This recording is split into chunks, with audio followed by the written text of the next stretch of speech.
But my challenge is really, having been here 5 weeks, is to move forward. It is to take the juvenile system in a different direction, one that I think can receive a broad range of support from the community, and making the youth safe in our facilities, making the community safe by improving our rate of recidivism, and making the staff safe. I want to talk about some observations, and I think we saw a little bit of that earlier in some of the presentations, but when I meet with staff in our facilities, it's clear to me that certainly in this system that our failures are public and our successes are private. And I think that's very important to think about when we look at this system, because there are many, many positive things that occur. Yes, we have 70% recidivism rate. But I had a chance last week to hand out some awards to youth who have graduated from the Department of Juvenile Justice, and there were amazing success stories, and I just want to talk about 2 or 3 of them, because I think sometimes we don't really pay tribute to those youth who have made it through the system. There's a young man named T. He did 8.5 years in the Youth Authority before being released from DeWitt. He's currently at USC, where he's in pre-med. There's a man named Ralph, again released from DeWitt after 7 years, heavily gang involved. Now he volunteers at schools and works with law enforcement on diversion programs. He has 2 jobs, and he's regained the custody of his 8-year-old son. There was a woman named Samantha. This is a great story. 4.5 years of Ventura. She has 53 credits at Mission College to study for her EMT license. She has a 3.9 GPA, and she was just hired by Monterey Fire Department. There are successes out there, and I think we need to pay attention to those. We had a graduation last Friday of 51 youth from our Preston facility. 51 at that facility graduated from high school, and I think that's a strong tribute to their perseverance, and as well as opportunities within the system that may not get recognized.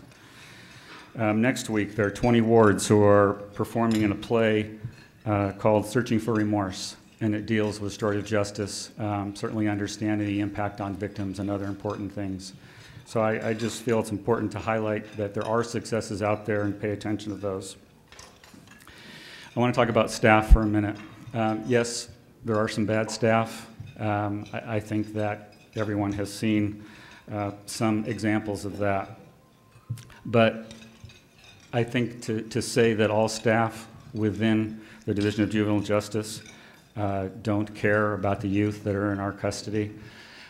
It was mentioned earlier, tragic incident 3 weeks ago, a youth committed suicide. And it is never, I just can't imagine a parent losing a child. I went out to the facility that night, and I met with the staff and looked in the eyes of a correctional officer who spent 40 minutes applying CPR, trying to breathe life into that youth. And looking at his eyes and looking at the impact and the fear and the trauma, it's very clear to me that we have staff who sincerely care, who are sincerely dedicated, and want to make a difference in the system. And I want to be able to separate those staff who are willing and committed to doing that from those who may not have that commitment, and obviously end the tenure of those that may not have that commitment. But it's very important, I think, to focus on the positive professional staff that exist within the agency.